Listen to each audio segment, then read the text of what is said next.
Le recibimos con un aplauso, por favor, a nuestro ponente. Muchísimas gracias. Bienvenido. Usted cuenta con 25 minutos para su presentación. Va a tener ahí un monitor en donde puede mirar el tiempo que ha transcurrido para que usted pueda llevar la idea de su tiempo. Bienvenido, muchas gracias.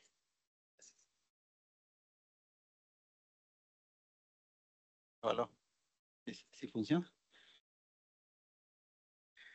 Muchísimas gracias por la invitación. Es un gusto nuevamente acompañarles a ustedes en la Universidad Técnica del Norte. Les quiero comentar algo de inicio. Hay mucha gente que no entiende o tal vez no conoce el significado del tema patrimonial y lo que esto incide en nuestras vidas, en nuestra vida diaria, en nuestras raíces, en nuestra forma de ser. La única manera de ir introduciendo esto es explicar especialmente a las nuevas generaciones, a los jóvenes que están aquí presentes, el por qué somos como somos, de dónde venimos, hacia dónde vamos y cómo es que esto del tema del patrimonio y la identidad nos puede ayudar a encontrar nuestros caminos. El objetivo de esta presentación corta es justamente motivarles a ustedes para que aprovechen, sepan aprovechar lo que nosotros tenemos en manos, aprovechemos lo que hemos heredado de nuestros mayores, hemos heredado del pasado, que no ha venido gratuitamente, ha venido con mucho trabajo por parte de ellos, de muchas generaciones, desde la misma fundación de nuestro país, desde las mismas fundaciones de Ibarra, porque Ibarra tuvo dos fundaciones.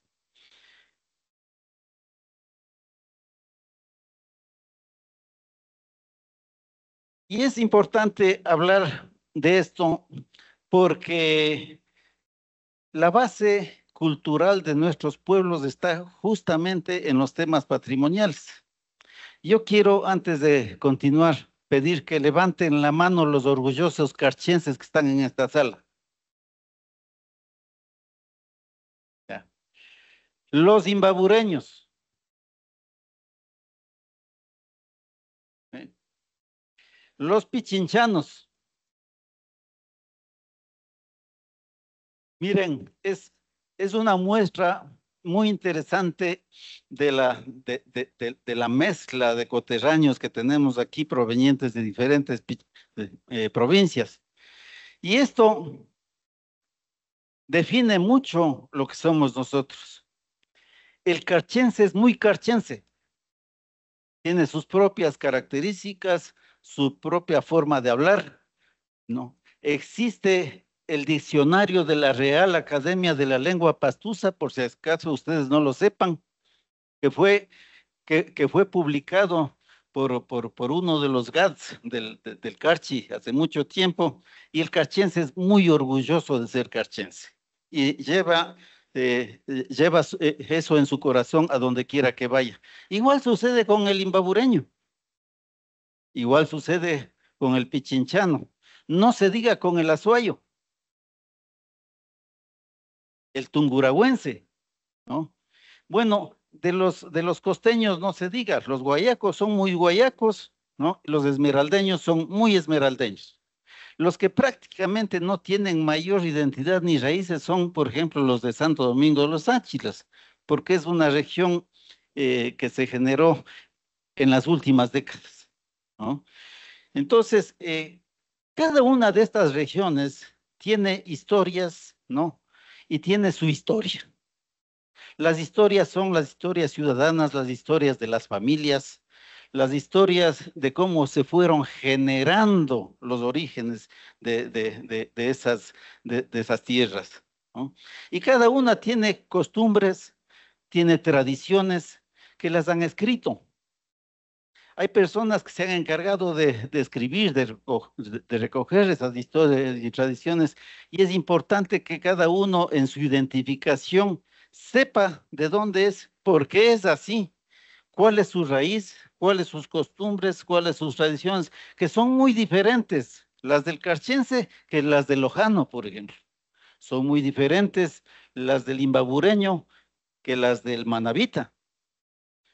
Sus tradiciones orales, su gastronomía, en realidad cada uno tiene un patrimonio cultural muy arraigado. ¿Esto qué determina?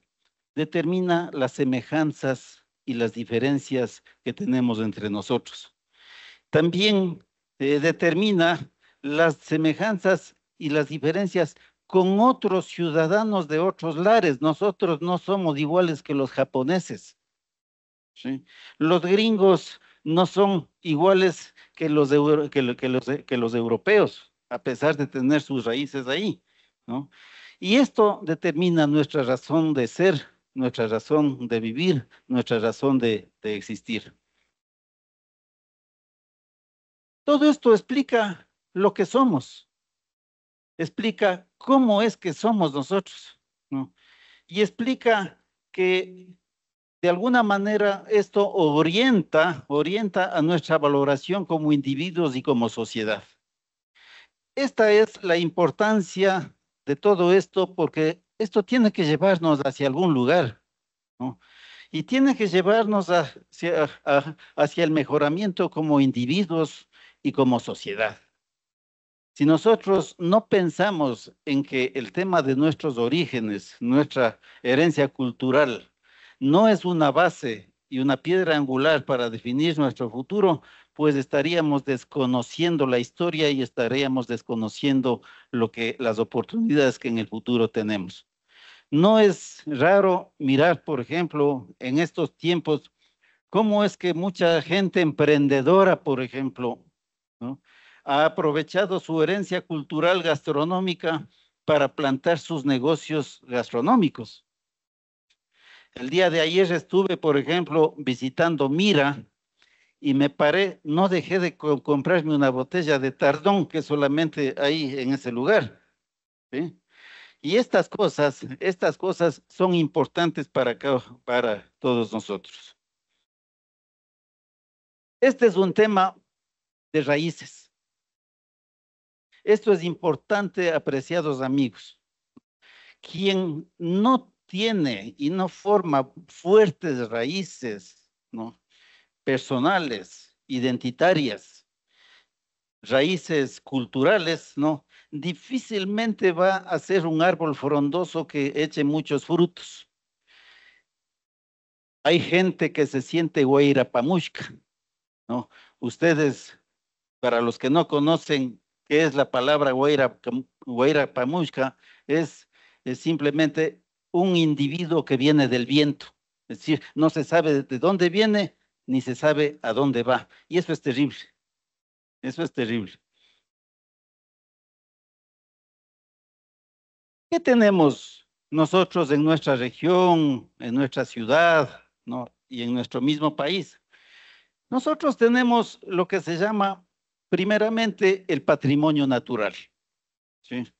El patrimonio natural, que es lo que Taita Diosito nos ha regalado gratis, nos ha regulado un lugar donde vivir y un lugar al que tenemos que preservar. Si es que el hombre, ¿no?, en su naturaleza destructiva no conserva la naturaleza, pues estamos pecando contra nosotros mismos y estamos pecando contra la obra del Creador. Es por eso que las convenciones internacionales, no, las convenciones internacionales, las convenciones nacionales, la propia constitución del Estado, ¿no?, y las leyes locales defienden el tema del patrimonio natural y nos invitan a que nosotros no solamente que lo preservemos, no, sino que lo mejoremos. Imbabura, por ejemplo, en este momento ha sido nominado como Geoparque Mundial, ¿no? Pero todavía no sabemos nosotros qué significa eso. Todavía nosotros no sabemos qué conlleva eso y qué oportunidades nos trae. En realidad, ese es un tema que debemos ponernos en el corazón, porque lo que Dios entregó a nuestra región ha sido reconocido por organismos internacionales, pero todavía no está siendo reconocido por nosotros. Este es un tema fundamental. Las montañas vírgenes, los bosques, los ríos, las especies, la flora, fauna, las zonas protegidas, las reservas, todo eso es un tema que lamentablemente está en proceso de destrucción. Estamos destruyendo nuestra casa grande. Entonces, las leyes amparan la protección de todo esto y nosotros debemos ser los ciudadanos que contribuimos para conservar esta casa grande, este lugar donde nosotros vivimos. Luego tenemos el patrimonio cultural.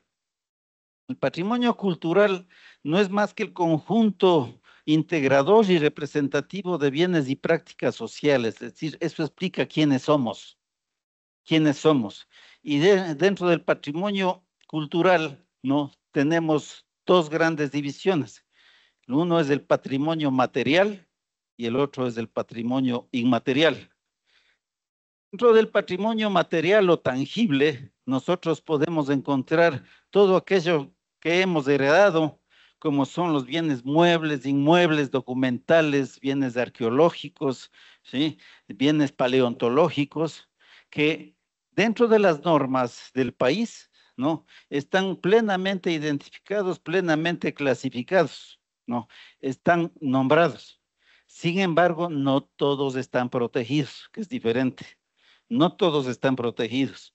Y tenemos el patrimonio intangible o inmaterial, que se va un poquito, muchísimo más allá que lo material, que es prácticamente lo que explica nuestra forma de ser, nuestra forma de actuar, son nuestras tradiciones, nuestras expresiones culturales, ¿no? Las ceremonias, los juegos, las manifestaciones, las habilidades artísticas, culturales, etcétera, etcétera. Es decir, lo que nos sale a nosotros del alma.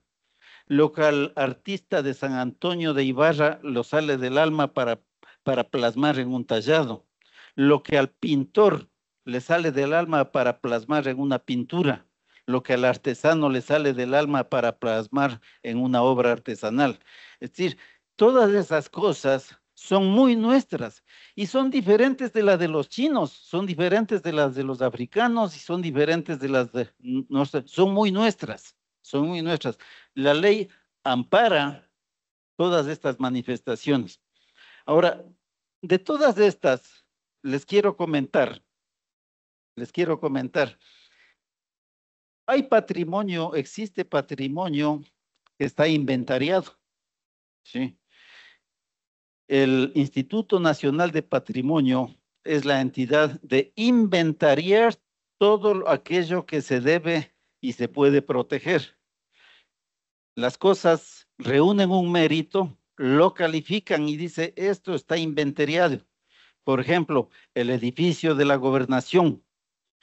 Por ejemplo, últimamente se ha inventariado la costumbre del trueque y que ha sido promovida desde la misma, desde la Universidad Técnica del Norte. Está inventariado el pueblo de San Antonio de Ibarra. Está inventariado la población de San Gabriel y sus bienes inmuebles. Hay cosas, hay muchas cosas que están inventariadas, son sujetas de protección y el Estado promueve que eso se proteja. Pero la mayoría de las cosas que hemos definido aquí todavía no están inventariadas, ¿no? Y todavía nosotros estamos lanzándonos a quemar los bosques primarios, todavía estamos cortando las grandes plantaciones de bosques de muchos años, estamos agrediendo los ríos, ¿no? Tenemos un lago de Yaguarcocha que se está pudriendo en vida y nosotros estamos muy tristes por lo que está sucediendo con nuestro patrimonio. Yo quiero hacerles ver algunas diapositivas, algunas fotos mientras vamos relatando algunos temas y tengo que hacerlo muy rápido porque el tiempo vuela. ¿Sí?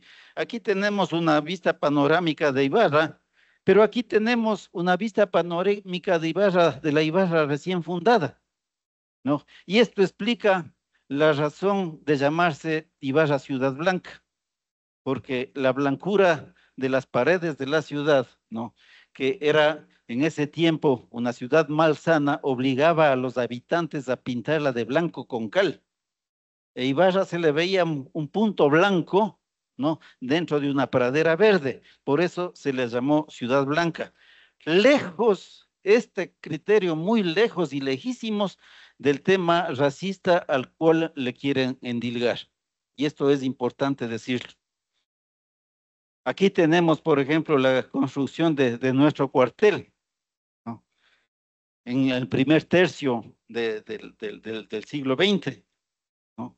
Aquí tenemos la gobernación, ¿no? La capilla episcopal y la casa de la curia cuando tenía solamente un piso. Esto es ahora. Aquí tenemos el antiguo colegio Teodoro Gómez de la Torre, que en este momento está en proceso final de restauración. Esta es una de las casas tradicionales de Ibarra, ¿no? Ibarra fue refundada en 1872, después del terremoto, ¿no? Y se imprimió este estilo de edificaciones que son, es un estilo claramente español cordobés. Aquí tenemos lo que es ahora la propiedad de la Universidad Técnica del Norte, que es el antiguo Hospital San Vicente de Paúl. Aquí tenemos nuestro lago Yaguarcocha, que en este momento está rodeado de población, ¿no?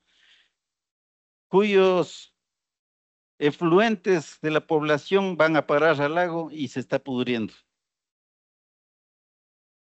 Aquí nosotros, esta foto es muy significativa para la gente del norte. Esta es la foto de las mingas que hizo la población del norte para hacer los terraplenes a mano para el ferrocarril Quito, Ibarra, San Lorenzo. Así se trabajó. No existía maquinaria. De esto estamos hablando de las primeras 2 décadas del siglo XX, ¿no? El ferrocarril, un ferrocarril descarrilado, ¿eh? Así era el transporte en ferrocarril. Esos eran los tipos de incidentes que existían. Aquí tenemos los orígenes de la población negra, por ejemplo. Esta es la famosa banda mocha. Es una foto de los años 30. Banda mocha que prácticamente se está perdiendo, ¿no? Pero aquí están los orígenes de nuestras negritudes. Negritudes que salieron de procesos de esclavitud en las haciendas del norte. Esta es una foto muy interesante de indígenas otavaleños después de una feria. Miren la vestimenta de aquellos tiempos que es totalmente diferente a la actual, ¿no?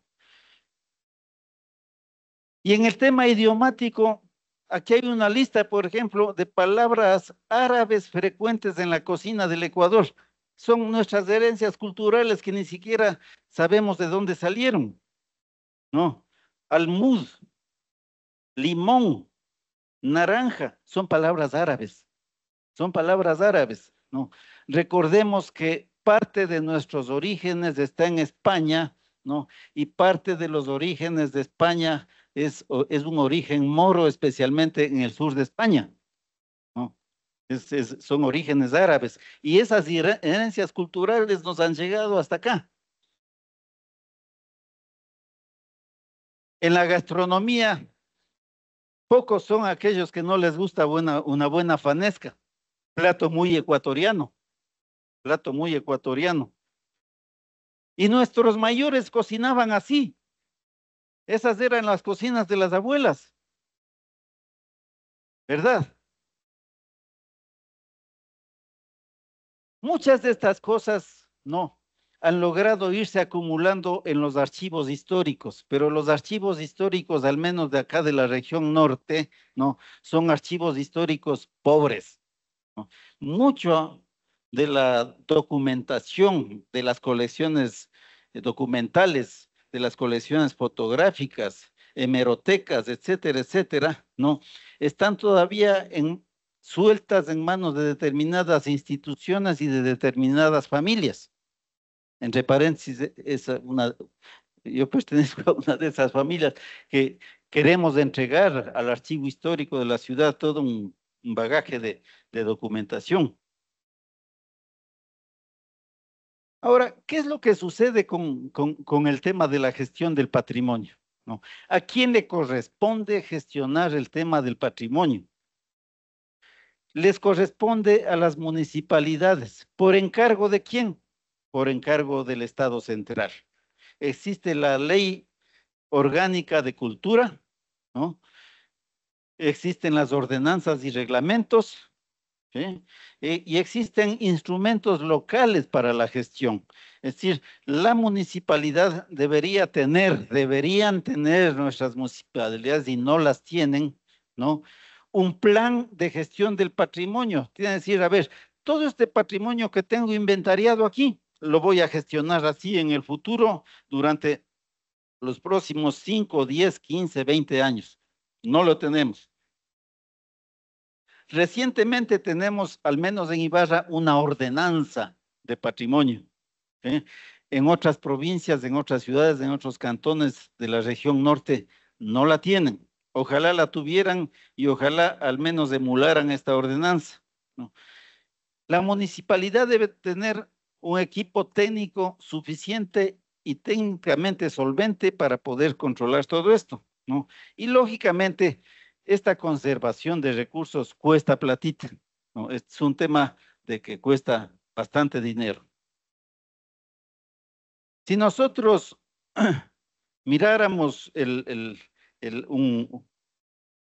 una forma de ver un mapa conceptual de cómo empujar y cómo ir arreglando el tema del patrimonio, partimos de la parte de abajo, en la parte izquierda dice partir de una situación actual, ¿no? Tener una visión a 10, 15, 20 años y caminar a la luz de una estrategia ciudadana donde participan los municipios, ¿no? Las inversionistas, los propietarios de los bienes, las entidades de apoyo como son las entidades universitarias, por ejemplo, tener veedurías, tener un proceso, una estrategia de difusión y comunicación. Es decir, es todo un esquema, es un esquema completo del cual tenemos que hacernos cargo los ciudadanos y no solamente los ciudadanos, es de la mano con, eh, en un esfuerzo conjunto para hacernos cargo de este problema, ¿no? En una confluencia público, privada, ciudadana y académica. Esto es un tema de hacer una gran minga entre todos nosotros y ese es el mensaje de fondo de esta corta charla, ¿no? Para decirles a los estudiantes, miren, estimados amigos, ¿no? Ustedes tienen oportunidades en los temas patrimoniales, tienen oportunidades inclusive de ocupar sus vidas, ocupar sus tiempos en temas de conservación, en temas de promoción del patrimonio, en utilizar el patrimonio tecnológico, el patrimonio documental, el patrimonio gastronómico en beneficio de ustedes y de sus familias. Ahí hay un gran campo de oportunidades. Y finalmente cierro diciendo lo siguiente, miren, toda esta labor, ¿no?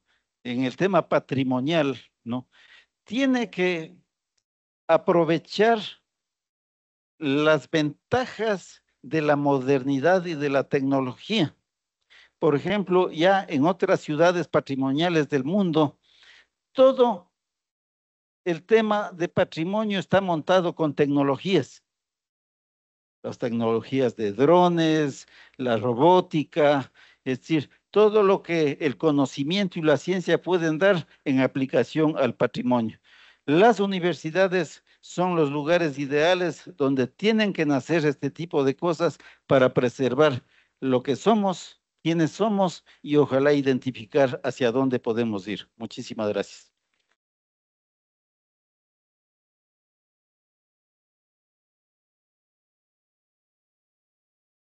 Muchísimas gracias. Yo les pido nuevamente un gran aplauso porque creo que ha sido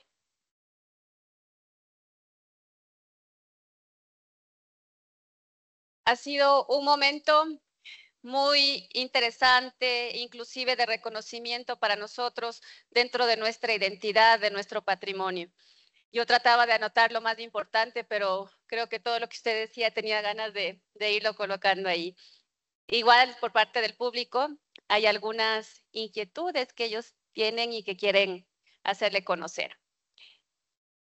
¿Cuáles son las causas que han generado la falta de apropiación cultural en los jóvenes según su criterio? Las causas son múltiples. Las causas son múltiples. Miren, últimamente mucho contribuye el que la juventud pone su cabeza solamente en el presente, en salir el día a día, muy poco en su futuro y no se preocupa del pasado, de saber quién es ni de dónde viene. Cuando eso sucede, realmente no hay mucha esperanza de que la gente mire hacia atrás y reconozca lo que tiene, la riqueza que tiene. Aquí hay un tema que es fundamental y ahorita me dirijo a las personas de mi generación que pueden estar aquí presentes. Somos un grupo de personas de nuestra generación que nos hemos autocalificado como la banda de transmisión generacional. Es decir, creo que somos los últimos, los de nuestra generación, los que nos estamos preocupando de esto, ¿no? Y nosotros estamos muy preocupados de transmitir eso a la juventud, a los que vienen. Al menos en mi casa les cuento, yo tengo 4 hijos, no, de mis hijos creo que algunito puede salir medio interesado en estas cosas. Los otros no, los otros no. Y ese es el patrón de los jóvenes actuales. Entonces, eso quizá puede explicar esa falta de interés. Y creo que es un tema que nosotros al menos podemos irlo remediando muy fuertemente con temas comunicacionales muy bien estructurados. Muchísimas gracias. Entonces, bajo ese mismo hilo conductor nos llega otra pregunta. ¿Cuál eje considera usted se debe trabajar más para motivar y garantizar que las nuevas generaciones se apropien de lo nuestro? A ver, siendo la parte comunicacional un elemento importante, ¿no? La gente tampoco puede apropiarse de lo que no existe. Nosotros tenemos que lograr que para la mente de los jóvenes existan las cosas. Exista la importancia de saber, por ejemplo, cómo es que el mirador San Miguel Arcángel nació, qué utilidad tiene y qué puede hacer por nosotros. ¿Cuál es la utilidad de un lago? La importancia de su historia y por qué es que, por ejemplo, le llaman a Yaguarcocha lago de sangre, de dónde vino eso. ¿Cuál es la importancia de saber el origen de Caranqui? ¿Cuál es la importancia de saber, por ejemplo, todo el tema de la cultura de los pastos? ¿Sí? Cuando la gente sabe, conoce y mete dentro de su corazoncito esos orígenes, ¿no? Empieza a estar dispuesto a defenderlo. Entonces, parte del problema también es la falta de conocimiento de lo que existe. Entonces, si conoces algo, te puedes apropiar porque conociste. Y si a ese algo lo aprecias y lo amas, entonces es el siguiente paso. Qué orgullosa me siento al escuchar a un ibarreño tan ilustre. Esta gran reflexión resaltó hoy la importancia de saber quiénes somos a través del patrimonio y la identidad.